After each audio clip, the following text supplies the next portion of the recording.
दोस्तों नमस्कार, स्वागत, अभिनंदन। मेरे शुभचिंतक मुझसे कहते हैं कि तुम्हें अपना यूट्यूब चैनल शुरू किए हुए 3 महीने हो गए हैं और महज़ 2500 सब्सक्राइबर्स हैं। एक वीडियोस को शायद 3 से 4000 व्यूअर्स ही मिलते हैं। तुम जानते हो तुम्हारे व्यूअर्स इतने कम क्यों हैं? एक तो तुम रोज़ाना वीडियो नहीं बनाते हो, लगातार वीडियोस नहीं बनाते हो, बार-बार वीडियोस नहीं बनाते हो और वीडियोस में सुझाव नहीं देते हो कि कौन सा शेयर खरीदना है और लोगों को एक सुझाव नहीं देते हो कि आज बाज़ार में क्या हो रहा है। लोगों के साथ खबरें नहीं साझा करते हो कि खबरें क्या आ रही हैं और खबरों का प्रभाव क्या है। जी हाँ दोस्तों, आज की बात अगर आप सुनना चाहते हैं तो मेरी आपसे गुजारिश होगी और वो ये है, कागज़ और कलम उठाइए और प्रश्न लिखिए। प्रश्न ये है कि इक्विटी एक as an asset class is a long term asset और ए शॉर्ट टर्म एसेट। ईमानदारी से इस प्रश्न का जवाब दीजिए कि इक्विटी एक लॉन्ग टर्म एसेट है या शॉर्ट टर्म एसेट है, और उस टिक बॉक्स पे टिक कीजिए और टिक करने के बाद ही मेरी बातचीत को सुनिएगा। दोस्तों, अगर आपको लगता है कि इक्विटी एक लॉन्ग टर्म एसेट है तभी मेरी बात सुनिएगा। आप जानते हैं मैं किससे मुखातिब हूँ? मैं उससे मुखातिब हूँ जो अपने आप को लॉन्ग टर्म इन्वेस्टर कहता है। और ये लॉन्ग टर्म इन्वेस्टर है कौन? जो बाजार में कुछ भी हो जाए, राष्ट्र में कुछ भी हो जाए, अर्थव्यवस्था में कुछ भी हो जाए, सदा बाजार में निवेशित रहता है, लंबे समय तक निवेशित रहता है, 15 से 20 साल कम से कम अपने निवेश को रखता है और उसके पश्चात देखता है कि क्या मेरे लक्ष्य पूरे होने के लायक मेरा इक्विटी पोर्टफोलियो है कि नहीं है। मैं इक्विटी पोर्टफोलियो की बात कर रहा हूँ, मैं तमाम पोर्टफोलियो की बात नहीं कर रहा हूँ। इस पोर्टफोलियो में हम ऐसा पैसा भी रखते हैं जो 1 दिन के लिए होता है, 1 सप्ताह के लिए होता है, 3 महीने के लिए होता है, 1 साल के लिए होता है, 3 साल के लिए होता है, 5 साल के लिए होता है, और उन सब के लिए एसेट्स अलग हैं, उन सब के लिए इक्विटी एसेट्स नहीं है। पर यह सही है कि लोग क्षण भर के लिए भी तो इक्विटीज़ को खरीदते हैं। यही तो सवाल है दोस्तों। इक्विटी भले ही लॉन्ग टर्म एसेट हो, आप उसमें शॉर्ट टर्म व्यवहार कर सकते हैं क्योंकि आप आज़ाद हैं। इसको करने की बाजार आपको आज़ादी देता है और बाजार तो उन लोगों को पसंद करता है जो शॉर्ट टर्म के लिए इन्वेस्टमेंट करते हैं। तो मेरी व्यूअरशिप ज़्यादा क्यों नहीं है? मेरा वीडियो ज़्यादा लोग देखने के लिए क्यों नहीं आते हैं? मेरा वीडियो ज़्यादा लोग सब्सक्राइब क्यों नहीं कर रहे हैं? क्योंकि मैं शॉर्ट टर्म की बात नहीं कर रहा हूँ, लेकिन मैं शॉर्ट टर्म की बात करूँगा भी नहीं, क्योंकि मैं जानता हूँ कि इस बाजार में अंदर क्या होता है। मेरे पास 30 साल का अनुभव है। अभी अभी आरबीआई ने चिंता व्यक्त की है कि हिंदुस्तान का युवा कैसे निवेश कर रहा है। अभी हाल ही में सेबी ने चिंता व्यक्त की है कि हिंदुस्तान का युवा कैसे निवेश कर रहा है। बजट से 2 दिन पहले जो इकोनॉमिक सर्वे आया था, उस इकोनॉमिक सर्वे के अंदर भी चिंता की गई थी कि हिंदुस्तान का युवा क्या कर रहा है। और तो और अभी सेबी की एक रिपोर्ट आई है जो ये कहती है कि इंट्राडे ट्रेडिंग, जो लोग एक ही दिन में खरीद और बेच करते हैं, लगातार खरीदते और बेचते हैं, उनमें से 10 में से 7 लोग, 7 ट्रेडर्स नुकसान वहन करते हैं, लॉस करते हैं, उनको ट्रेडिंग से लॉस प्राप्त होता है। और अगर वो ऐसा ट्रेडर है जो ज़्यादा ट्रेड करता है, साल भर के अंदर 500 से ज़्यादा ट्रेड करता है, बहुत ज़्यादा भारी संख्या में ट्रेड करता है, तो ये संख्या 80% से ऊपर चली जाती है। मतलब 80 में से, मतलब 10 में से 2 लोग नुकसान को सहन करते हैं। कुछ ही दिन पहले सेबी की एक रिपोर्ट और आई थी जिसने कहा था कि हमारे बाजार में अगर 10 लोग एफ&ओ में खेल खेलते हैं, डेरिवेटिव्स का उपयोग करते हैं, तो उसमें से 10 में से 9 लोग नुकसान वहन करते हैं। अरे मैं तो उन लोगों में से आता हूं जो ये कहता है कि निवेश आपका कर्म प्रधान होना चाहिए, भाग्य प्रधान नहीं होना चाहिए, और जब आपकी निवेश की यात्रा खत्म हो तो हर हाल में आप कामयाब होने चाहिए। मैं आपसे वो बात करता हूं जहां आपको 100% कामयाब होने की संभावनाएं बढ़ जाती हैं। मैं गारंटी की बात नहीं करता हूं, मैं संभावनाओं की बात करता हूं। तो ये सभी दुनिया शॉर्ट टर्म इन्वेस्टमेंट क्यों करती है, हमारे लिए समझना बेहद जरूरी है दोस्तों। एक लॉन्ग टर्म एसेट क्लास में शॉर्ट टर्म इन्वेस्टर्स क्यों आते हैं?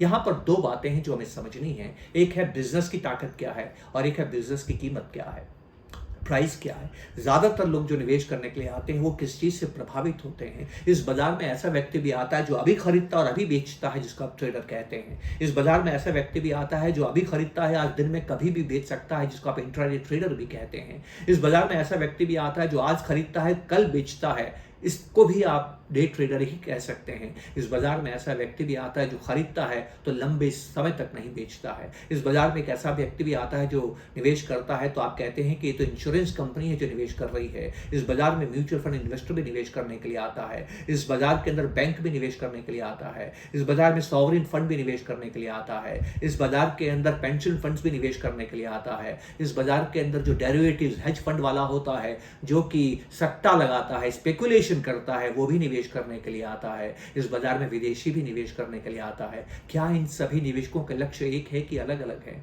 इसमें से प्रत्येक व्यक्ति का लक्ष्य अलग होता है दोस्तों, और जब प्रत्येक व्यक्ति का लक्ष्य अलग होता है तो वो एक ही चीज कैसे खरीद रहा है, यही तो हमें बात समझनी है। इस बाजार में कामयाबी की शर्त ये नहीं है कि आप ये जानने की कोशिश करें कि बाजार में क्या हो रहा है। इस बाजार में कामयाबी की पहली शर्त ये है कि आप ये जानने की कोशिश करें कि आप कौन हैं और आप क्या चाहते हैं। अगर इस बात पे आपने चिंतन नहीं किया तो ये बाजार आपको निराश ही करेगा। सेबी की रिपोर्ट कहती है कि ज्यादातर लोग इस बाजार से निराश होकर निकलते हैं। तो मैं उस शॉर्ट टर्म की बात नहीं करूंगा। मैं स्वयं जानता हूं कि अगर मैं एक दिन आऊं और आपको रोजाना वीडियो बनाऊं कि आज खबर क्या आई है, आज टीवी वाले ने क्या कहा है, अखबार ने क्या कहा है, आज कौन सा शेयर ऊपर जाएगा, कौन सा शेयर नीचे जाएगा, यकायक मेरे प्रोग्राम को देखने के लिए लोग आ जाएंगे। क्योंकि आप ज्यादा नहीं कमाना चाहते हैं, चिंता यह है कि आप जल्दी कमाना चाहते हैं, दूसरों से ज्यादा कमाना चाहते हैं। मैं तो उनके लिए बात करता हूं जो ज्यादा कमाना चाहते हैं। वो इस बात की परवाह नहीं करता है कि दूसरा कितना कमा रहा है, वो इस बात की परवाह भी नहीं करता है कि मुझे तुरंत कमाना है। वो सिर्फ इस बात की परवाह करता है कि जीवन में मेरे लक्ष्य क्या है, मुझे अपने लक्ष्य को प्राप्त करना है। तो मैं सिर्फ उन्हीं के लिए बात करता हूं। मैं रोजाना वीडियोस इसलिए नहीं बनाता दोस्तों, मैं लगातार वीडियो इसलिए नहीं बनाता दोस्तों, मैं बार बार वीडियो इसलिए नहीं बनाता दोस्तों कि फिर मेरा जो बातचीत है वो खबर पे आधारित हो जाएगी, और अगर मेरी बातचीत खबर पे आधारित हो जाएगी तो आप भी ट्रेडर बन के रह जाएंगे। ट्रेडर 10 का 1 रुपया, 10 रुपये पे 1 रुपया कमाने की कोशिश करता है, वो 20 रुपये पे 1 रुपया कमाने की कोशिश करता है, वो 5, 10, 2, 3, 4% कमाने की कोशिश करता है। मैं तो वो व्यक्ति हूं जो आपसे कहता हूं कि आपको 100 गुना पैसा बनाना है, आपको 500 गुना पैसा बनाना है। 40 साल में ये बाजार 800 गुना हुआ है। अभी अभी म्यूचुअल फंड की एक स्कीम है जिसको 29 वर्ष पूरे हो गए, उसने आपका पैसा 400 गुना बनाया है। मैं तो इस तरह के संपत्ति निर्माण की बात करता हूं कि जो आपको मुक्त करता है, और इसी बात को मैं आपके साथ विस्तार से करना चाहता हूं। और जो 2 खबरें अभी आई हैं, सेबी की जो रिपोर्ट आई है और जो बजट आया है, उस पर मैं आपके साथ थोड़ी सी बात करना चाहता हूं। मेरी बात को ध्यान से समझने की कोशिश कीजिएगा। पहले हम बजट की बात करते हैं। हम इतना ज़्यादा बजट को क्यों महत्व देते हैं, हम सभी बजट को सुनने के लिए इतने लालायित क्यों रहते हैं, आइए इस मामूली सी बात को समझने की कोशिश करते हैं।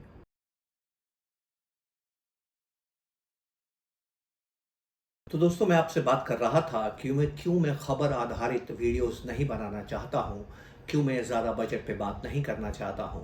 आपके सामने एक तस्वीर नज़र आ रही होगी, इस तस्वीर को ध्यान से देखिए। कल्पना करें कि आप अपने परिवार के साथ जंगल का आनंद उठाने के लिए जंगल सफारी पर गए हैं। आप अपनी जीप पर विराजमान हैं, शनि शनि जीप आगे बढ़ रही है और यकायक आप देखते हैं कि एक छोटा सा हिरण, एक मासूम सा हिरण जो देखने में इतना सुंदर दिखता है, वो तेजी से घबराया हुआ, भागता हुआ आपके सामने से निकलता है, और अगले ही पल आप देखते हैं कि उसके पीछे एक चीता रखा एक चीता है। हिंदुस्तान में उसे चीते नहीं मिलते हैं, उसके पीछे एक शेर है। शेर उसका पीछा कर रहा है। कल्पना मात्र से आपके शरीर में सिरहन दौड़ जाती है, क्योंकि पल भर में आप देखेंगे कि उस सुंदर हिरण को शेर पकड़ लेता है, और बड़ा ही लोमहर्षक दृश्य होगा आपके सामने जब वो लहूलुहान हिरण तड़पता हुआ आपके सामने पड़ा होगा। क्षण भर के अंदर आप ये कल्पना कर लेंगे। हम में से बहुत से लोग वेजिटेरियन भी होते हैं, हम में से बहुत से लोग अहिंसा में यकीन भी करते हैं, हम में से बहुत लोग हिंसा से दूर रहने की कोशिश भी करते हैं। तो मुझे नहीं मालूम सही क्या है और गलत क्या है, पर मैंने बहुत से लोगों को देखता है, इस जीवन में देखा है, जो कि रक्त नहीं देख सकते हैं, जो खून नहीं देख सकते हैं, जो किसी का मरना नहीं देख सकते हैं, जो किसी को मारने में यकीन नहीं करते हैं। और अगर आपके सामने वो हिरण तड़पता हुआ खून में लहूलुहान नजर आएगा तो आपको बेहद पीड़ा होगी, आपको बेहद दुख होगी। इंसान ऐसा ही है, उसके अंदर दया है, उसके अंदर करुणा है। उस दया और करुणा से प्रभावित होकर आप ईश्वर से प्रार्थना करते हैं, हे ईश्वर इस हिरण को बचाइए। बस यही गलत है दोस्तों। यस, मैं दिल से आपसे बात कह रहा हूँ, ये गलत है, क्योंकि शेर हिरण को मारता है ये उसी ईश्वर जिसको आप प्रार्थना कर रहे हैं, उसी का बनाई ये कायनात है, उसी की बनाई ये प्रकृति है। इस प्रकृति में शेर हिरण को मारता है तभी जिंदा रहता है। पर आपने प्रकृति के खिलाफ अनुसरण किया, आपने प्रकृति के खिलाफ सोचना शुरू किया, और आपने ईश्वर से प्रार्थना की कि हे ईश्वर इस हिरण को बचाइए, मैं इस हिरण को मरता हुआ नहीं देख सकता हूँ।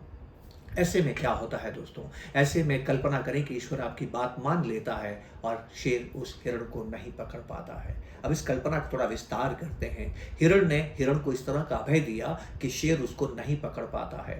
बार बार शेर कोशिश करता है, हिरण को नहीं पकड़ पाता है। तीन बार, 4 बार, 5 बार, 10 बार कोशिश करता है, हिरण को नहीं पकड़ पाता है, थक कर चूर हो जाता है। फिर वो उस दिन हिरण का शिकार नहीं कर पाता है, अगले दिन भी शिकार नहीं कर पाता है। ऐसे करके 10 दिन गुजर जाते हैं, शेर हिरण का शिकार नहीं कर पाता है। और 10 दिन के पास आपके पास खबर आ रही है। पहले खबर क्या थी कि शेर हिरण के पीछे है, आपको दया किस पे आ रही है? आपको हिरण पे दया आ रही है। अब आपने दयावश ईश्वर से प्रार्थना की कि हिरण ना मरे, ईश्वर ऐसा कुछ करें कि शेर हिरण को न पकड़ सके, और हिरण को अभय प्राप्त होता है। शेर हिरण का शिकार नहीं कर पाता है, 10 दिन तक शिकार नहीं कर पाता है। 10 दिन के बाद आपके पास में खबर आती है कि हिरण नहीं पकड़ने की वजह से, भोजन नहीं मिलने की वजह से उस शेर के 4 मासूम अभोग बच्चे भूख से बिलख बिलख कर मर गए, क्योंकि उनको खाने के लिए मांस नहीं मिला। ये खबर आपके पास आती है। अब आपको किस पर दया आ रही है? अब आपको शेर पर भी दया आएगी, क्योंकि ईश्वर ने ही तो शेर को ऐसा बनाया है कि वो मांस भक्षण करता है, वो कार्निवोर है। बस यही इंसान है दोस्तों।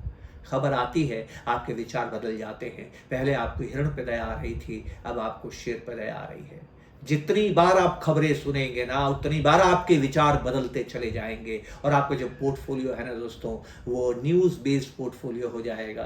100 गुना, 200 गुना, 300 गुना, 500 गुना पैसा उसका होता है जो लक्ष्य आधारित निवेश करता है, उसका नहीं होता है जो खबरों के आधार पर निवेश करता है। इसलिए मुझे ऐतराज है उस लॉन्ग टर्म इन्वेस्टर से जो बजट को बहुत ज्यादा महत्व देता है। इतनी ज्यादा कर व्यवस्था पर बात होती है, कितनी बात होती है कर व्यवस्था पे कि सरकार ने टैक्स बढ़ा दिया, सरकार ने टैक्स कम कर दिया। कल्पना करें कि आपने 10 साल पहले आपने अपनी जमीन खरीदी है, तब यह प्रावधान था कि आपको इंडेक्सेशन बेनिफिट मिलेगा। अब आपको नहीं मिलेगा, और आज से 5 साल के बाद, 4 साल के बाद, 2 साल के बाद, 1 साल के बाद अगर उसी जमीन को आप बेचते हैं जो आपने इसलिए खरीदी थी कि आपको टैक्स इंसेंटिव मिल रहा है, अब आपको नहीं मिलेगा।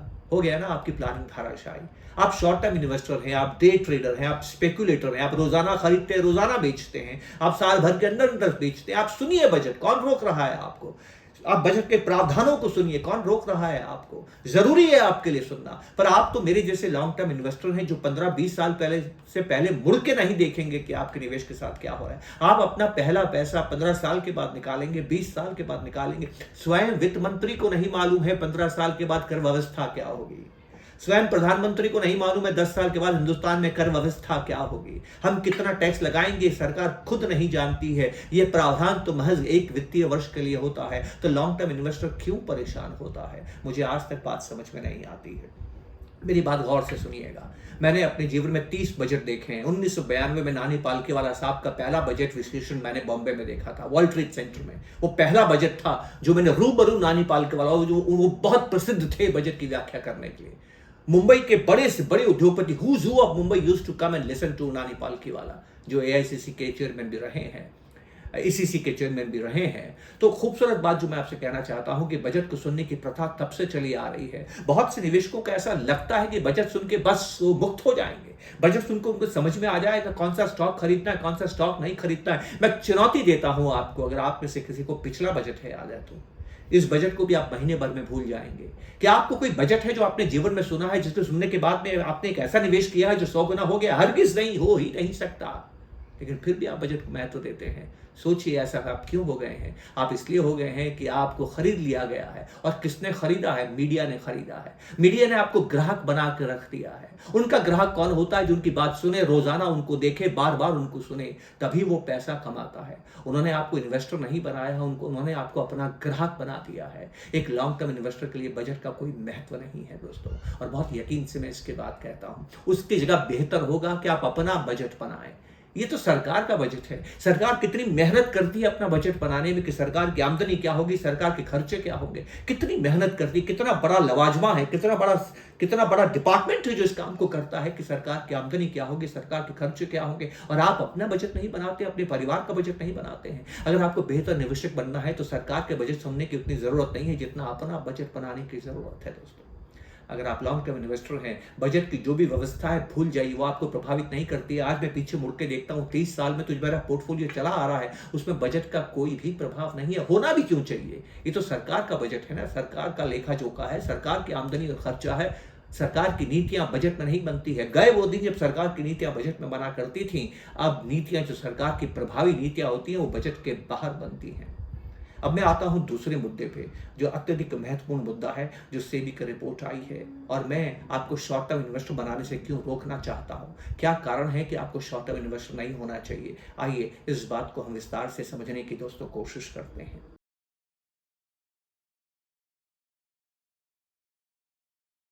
दोस्तों आज से 30 साल पहले जब मैं नौकरी करने के लिए इस उद्योग में आया, इस उद्योग जगत में आया जिसको आप म्यूचुअल फंड कहते हैं, तो मेरी माँ बेहद नाराज़ हुई। जैसे ही माँ को समझ में आया कि मेरा काम क्या है, तो माँ मुझे कहती है, क्यों व्यर्थ सट्टे बाजार में चला गया। इससे तो बेहतर होता कि कहीं सरकारी नौकरी करता तो समाज में तेरी इज्जत ज़्यादा होती।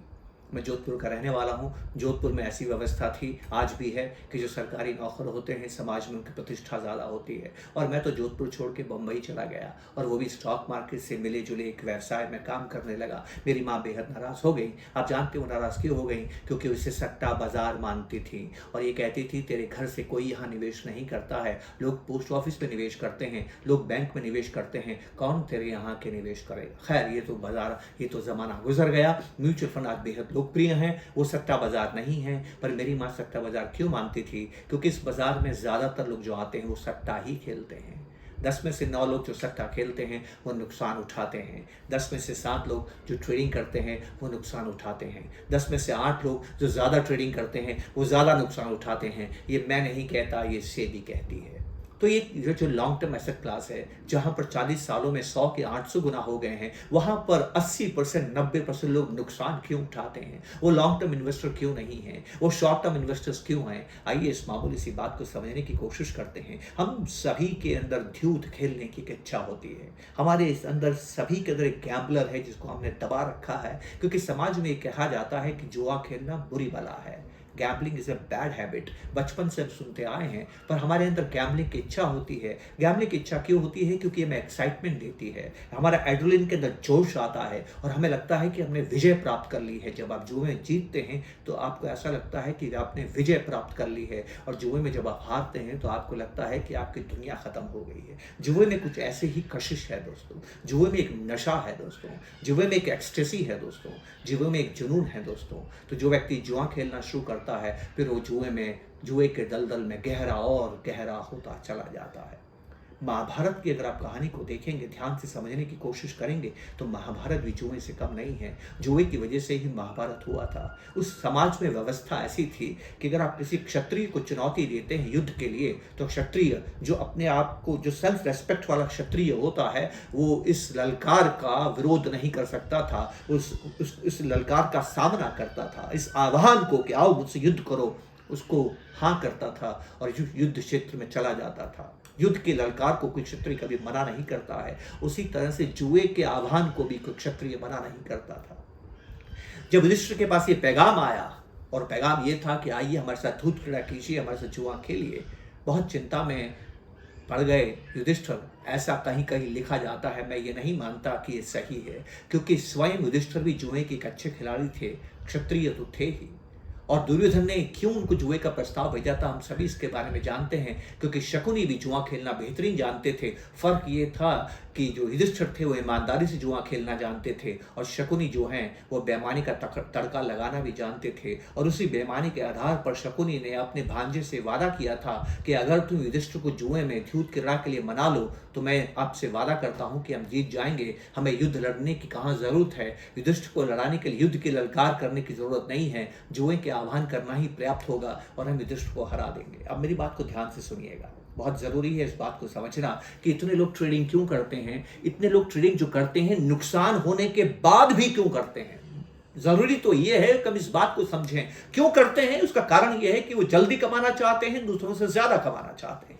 लेकिन नुकसान होने के बाद भी क्यों यहाँ पर करते रहते, नुकसान को सहन करते रहते, इस बाजार को छोड़ के क्यों नहीं जाते हैं। आइए इस बात को समझने की कोशिश करते हैं दोस्तों। महान युधिष्ठिर जो कि हीरो है महाभारत का, पांडवों में सबसे बड़ा है, वो धर्मराज का पुत्र है, युधिष्ठिर को धर्मराज भी कहा जाता है। वो धर्म का राजा है। वो कभी अधर्म नहीं करता है, वो कभी असत्य नहीं बोलता है, वो कभी बुरा आचरण नहीं करता है, वो सदैव बड़ों का आदर करता है, वो सदैव छोटों से स्नेह रखता है, वो कभी किसी का बुरा नहीं रखता है, उसके हृदय में दया है और करुणा है। इस प्रकार की व्याख्या युधिष्ठिर की जाती है और वो पांचों भाइयों में सबसे ज्यादा बुद्धिमान और समझदार भी है, ऐसा युधिष्ठिर के बारे में कहा जाता है। धर्मराज का जो पुत्र है दोस्तों, पर ध्यान से मेरी बात समझिएगा, वो युधिष्ठिर जुआ खेलने में भी निपुण है। वो जुए के आह्वान को स्वीकार करता है और तय दिन दुर्योधन से जुआ खेलने के लिए प्रस्तुत होता है, और जब जुआ खेलने लगता है तो हारने लगता है। दोस्तों मेरी बात बहुत ध्यान से समझने की कोशिश कीजिएगा। हमारी बुद्धि ये कहती है, हमारी विजडम ये कहती है, हमारी अक्ल ये कहती है कि अगर युद्ध में हारने लगो, जुए में हारने लगो तो वहां से निकल जाओ, बाद में तैयारी करके पुनः आओ। पर ऐसा होता नहीं है। युद्ध में जब हम हारने लगते हैं तो मरना पसंद करते हैं, भागना नहीं। उसी तरह से जुए में जब हम हारने लगते हैं तो जुआ खेलने की हमारी प्रवृत्ति दुगनी होती है, वो कम नहीं होती है। जुए में उसको खेलने की इच्छा नहीं होती जो जीत रहा है, जुए में उसको खेलने की इच्छा ज्यादा होती है जो हार रहा है। यहां तक कि वो अपने दांव को बड़ा करता है। अगर वो 100 रुपए का दांव खेलता और हार गया है तो अगली बार 200 रुपए का दांव लगाता है। 200 रुपए हार गया तो 400 रुपए का दांव लगाता है, क्योंकि उसको अपना खोया हुआ पैसा वापस चाहिए। और खोए हुए पैसे निकलने में जो वापस खुशी मिलती है ना, वो नया पैसा कमाने में खुशी नहीं होती है। यही कशिश है जुए की दोस्तों। तो युधिष्ठिर को देखिए, वो जुआ खेलते हैं और हारते चले जाते हैं, और हारते हैं तो ऐसा हारते हैं कि अपना तमाम धन धान्य हार जाते हैं, राजपाट हार जाते हैं। वो धर्मराज जो कि अधर्म नहीं कर सकता, बड़ों का आदर करता है, छोटों का स्नेह करता है, सत्य नहीं बोलता है, धर्म का पालन करता है, वो इतना बड़ा अधर्म करता है कि अपने भाइयों को दांव पे लगा देता है। चलो भाई तो उसको अपने थे, शादी करते वक्त, विवाह करते वक्त जिस स्त्री की लज्जा की रक्षा करने की उसने ईश्वर के सामने कसम ली थी, उस स्त्री को, अपनी पत्नी द्रौपदी को दांव पे लगाता है, जुए में दांव पे लगाता है। बताइए, इससे बड़ा अधर्म कोई व्यक्ति कर सकता है क्या? नाम क्या है? धर्मराज। और काम क्या है? अपनी ही स्त्री को जुए पे लगा देना। इससे बड़ा अधर्म क्यों हो सकता है? जब इतना समझदार, इतना बुद्धिमान, इतना गुणीवान धर्मराज युधिष्ठिर गलती कर सकता है, तो आम इंसान कितनी बड़ी गलती करेगा? जब आप जुआ खेलने लगते हैं ना, तो युधिष्ठिर भी बाहर नहीं आ सकते हैं। आप जानते हैं युधिष्ठिर के साथ ऐसा क्यों हुआ? 2 बार उन्होंने महाभारत में जुआ खेला है। ध्यान से महाभारत पुनः पढ़ लीजिए। उस वक्त उनके साथ उनके सलाहकार भगवान कृष्ण नहीं थे। कल्पना करें अगर कृष्ण होते तो इस तरह का निर्णय युधिष्ठिर को लेने देते क्या? बस महाभारत का ये प्रसंग मैंने इसीलिए आपके सामने रखा दोस्तों, कि जुए में एक कशिश है, जुए में एक एक्सटेसी है, जुए में एक जुनून है, जुए में एक खिंचाव है, जुए में एक आकर्षण है, जो आपको हारने पर और ज्यादा इस दलदल में घसीटने के लिए पर्याप्त होता है। और इसीलिए इस बाजार में 10 में से 9 लोग सट्टे बाजारी में, सट्टा मतलब स्पेकुलेशन मतलब डेरिवेटिव्स में नुकसान उठाते हैं, और 70 से 80% लोग डे ट्रेडिंग में नुकसान उठाते हैं, फिर भी इस बाजार को छोड़ नहीं पाते हैं। मैं भी जानता हूं कि अगर मैं ट्रेडिंग की बात करूंगा, मैं भी जानता हूं कि अगर मैं खबरों पे बात करूंगा, मैं भी जानता हूं कि रोजाना वीडियोस बनाऊंगा, मैं भी जानता हूं कि 4 शेयर्स के अगर मैं नाम लूंगा तो आप ज़्यादा मेरे प्रोग्राम को देखेंगे, मेरे फॉलोअर्स यकायक बढ़ने शुरू हो जाएंगे। पर वो मेरा काम नहीं है दोस्तों। मैंने इसके लिए ये चैनल शुरू नहीं किया। ये चैनल मेरा व्यवसाय नहीं है। ये चैनल है सिर्फ समाज को पुनः वो चीज़ लौटाना जो मैंने इस समाज से सीखी है। 10 साल मैंने भी अपनी यात्रा में कुछ पैसा नहीं बनाया था, जो पिछली वीडियो में मैंने आपसे बात की। यहाँ पैसा बनता ज़रूर है, पर धीमे बनता है। लोग धनी क्यों नहीं बनते हैं? क्योंकि वो जल्दी धनी बनना चाहते हैं। अगर आप धीमे धनी बनना चाहते हैं, दीर्घकाल में धनी बनना चाहते हैं, तो ये बाजार कभी आपको निराश नहीं करेगा दोस्तों। इकोनॉमिक्स की एक बात समझ लीजिए, वहां से मैं अपनी बात को खत्म करता हूं। इकोनॉमिक्स में कभी कुछ गलत नहीं होता है, कभी कुछ सही नहीं होता है। अर्थव्यवस्था में हम ये बहस नहीं करते हैं कि सही क्या और गलत क्या है। अर्थव्यवस्था में हम ये बहस करते हैं कि संतुलित क्या है। इकोनॉमी इज नेवर राइट और wrong, economy is always in equilibrium. Economy, अर्थव्यवस्था हमेशा संतुलन में रहती है। जब वो संतुलन में रहती है तो स्टेबल रहती है। महंगाई नहीं होनी चाहिए। इसका ये मतलब नहीं है कि चीज़ों के दाम नहीं बढ़ने चाहिए। इन्फ्लेशन ज़्यादा नहीं होना चाहिए, पर होना चाहिए। ये ब्लड प्रेशर के जैसे है दोस्तों। ज़्यादा है तो नुकसान की बात है, कम है तो नुकसान की बात है। और किसी अगर मरीज में, किसी व्यक्ति में, किसी जिंदा व्यक्ति में ब्लड प्रेशर नहीं है, रक्तचाप नहीं है, तो वो मृत समान है। उसी तरह से इकोनॉमी में अगर इन्फ्लेशन नहीं है तो मृत समान है।